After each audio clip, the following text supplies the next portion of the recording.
We killed God, not with weapons, but with our own ego. We stopped needing him, made our belongings sacred, and in that became owned. Progress, we say. When he died, something found the corpse, saw the authority abandoned, the throne left empty, the skin still warm. So it peeled it off, wore his face like a mask, his voice like an echo, draped itself in divine cloth and said, I will guide them now. Media, the powerful, the new all-knowing, but not grounded in the sacred, in the mathematical, in the calculated prediction of your every move.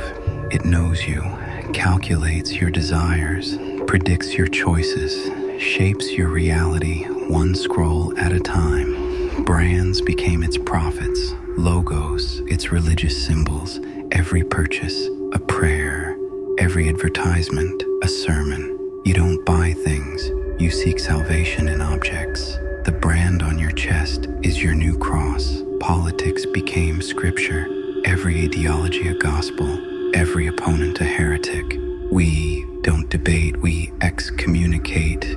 We splintered into tribes, echo chambers became our cathedrals. We built identities around shared outrage, shared enemies, shared emptiness, and we enslaved ourselves to serve it.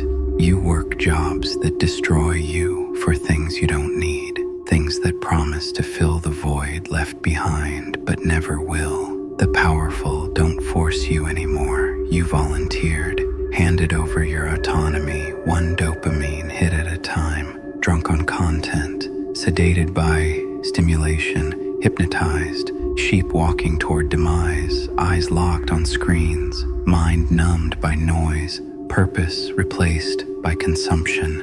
Nietzsche warned us, when we murdered God, we unchained the earth from its sun. No center, no gravity, just drift into the void.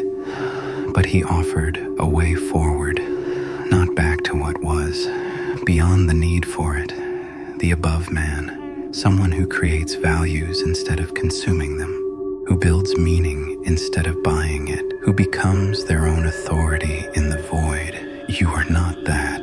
You replaced infinity with influencers, eternity with engagement metrics, the divine with the downloadable. We killed him, and something took his place to keep us obedient. In the space left behind, we didn't rise. We didn't transcend. We didn't become greater. We became product, calculable, consumable, controlled. So tell me, do you feel divine?